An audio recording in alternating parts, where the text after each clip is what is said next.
Taiwan's story is complex. It is an island with many layers of history. For centuries, indigenous peoples called this place home. Then, settlers arrived from mainland China. The Qing dynasty, China's last imperial rulers, officially incorporated Taiwan in 1683. They saw it as a frontier territory. It was distant from the emperor's court in Beijing. Qing control was often quite light. Local affairs were frequently managed by local people. This period established a deep connection to Chinese culture and migration for many islanders. The Qing dynasty's hold on Taiwan was not to last forever. By the late 19th century, the Qing were weakening. Other powers were rising, especially Japan. Japan had modernized its military and was looking to expand. After the First Sino-Japanese War in 1894 to 1895, China was defeated. As a result, Taiwan was handed over to Japan. This was a huge change for the island and its people. The Treaty of Shimonoseki sealed this transfer, marking a new chapter. Japanese colonial rule began in 1895. It lasted for 50 years, until 1945. The Japanese governors had a clear plan. They wanted to make Taiwan a model colony. They invested heavily in infrastructure. Roads, railways, and schools were built. Public health improved significantly. Agriculture was modernized to supply food to Japan. These changes brought some benefits, but they came at a cost. Taiwanese people were treated as second-class citizens. Under Japanese rule, Taiwanese society was profoundly transformed. The Japanese authorities promoted their own language and culture.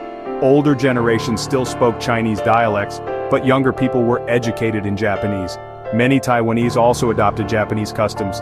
The economy was reshaped to serve Japan's interests. While some Taiwanese benefited from new opportunities, many faced discrimination. This period created a unique cultural mix. It also left a complicated legacy of both development and subjugation for the people of Taiwan. The Second World War changed everything again. Japan fought against the Allied powers, including China. By 1945, Japan was defeated.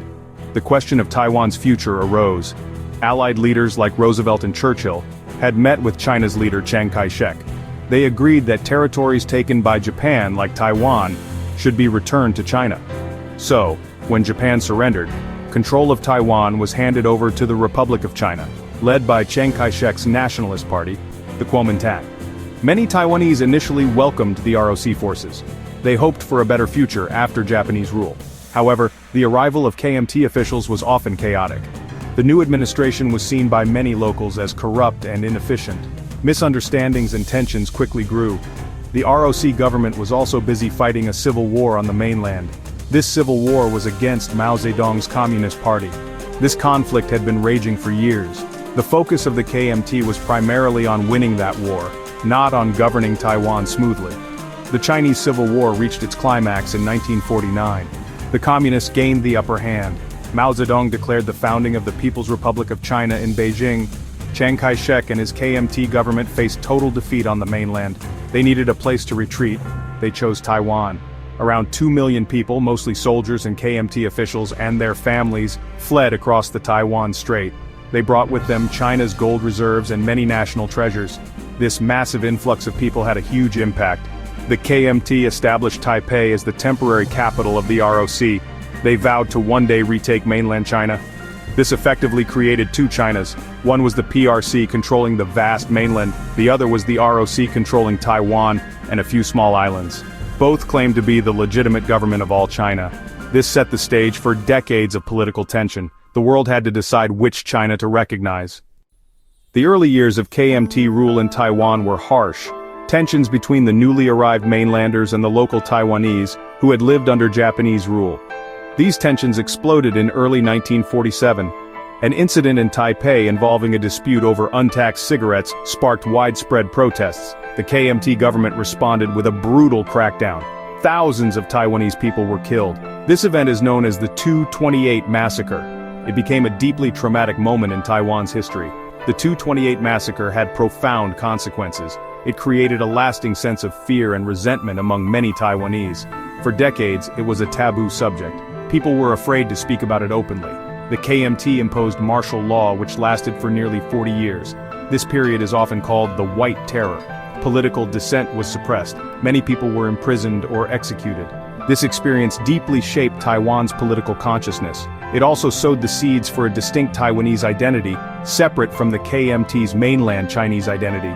Internationally, the ROC on Taiwan initially held China's seat at the United Nations. This was largely due to support from the United States and its allies. They saw Chiang Kai-shek as an anti-communist leader. However, the PRC was growing in power and influence. More and more countries began to recognize Beijing. The turning point came in 1971. The United Nations General Assembly voted to recognize the People's Republic of China. The PRC took China's seat. The ROC was expelled. This was a major blow to Taiwan's international standing. It lost its official diplomatic recognition from many countries. Taiwan became increasingly isolated on the world stage. The KMT government still claimed to represent all of China, but fewer and fewer nations accepted this claim. This diplomatic isolation forced Taiwan to find new ways to engage with the world. It also pushed many Taiwanese to think more about their own future. Was it truly part of China, or something different? Despite the authoritarian rule and diplomatic setbacks, Taiwan underwent remarkable changes.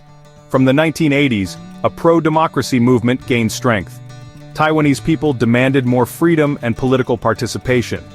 Facing internal and external pressures, the KMT government began to implement reforms. Martial law was lifted in 1987. Opposition political parties were allowed. Taiwan gradually transformed into a vibrant, multi-party democracy. The first direct presidential election was held in 1996. This democratic transition allowed for a new Taiwanese identity to flourish. People began to openly discuss their history, including the 2/28 massacre. There was a growing sense of being Taiwanese, distinct from being Chinese. This identity is complex. It embraces indigenous cultures, Chinese heritage, Japanese influences, and a commitment to democratic values. Today, many people in Taiwan, especially the younger generation, primarily identify as Taiwanese. They value their freedom and distinct way of life. This is a key part of what makes Taiwan special. The Taiwan Strait remains a major global flashpoint. China's PRC government still views Taiwan as a renegade province. Beijing insists it must be reunified with the mainland, if necessary, by force. China has increased its military, diplomatic, and economic pressure on Taiwan. It conducts regular military drills near the island. The United States has a policy of strategic ambiguity. It does not explicitly say if it would defend Taiwan, but it sells arms to Taiwan for self-defense. The world watches this situation closely. The question of Taiwan's independence is therefore incredibly important. A conflict in the Taiwan Strait would be devastating. It would impact global trade, especially in crucial technologies like semiconductors. Taiwan produces most of the world's advanced chips. Beyond economics, Taiwan's future is about self-determination. It is about whether a democratic society can decide its own path when a powerful neighbor claims it. The choices made by Taiwan, China, and other world powers will shape the future of the region and potentially the world.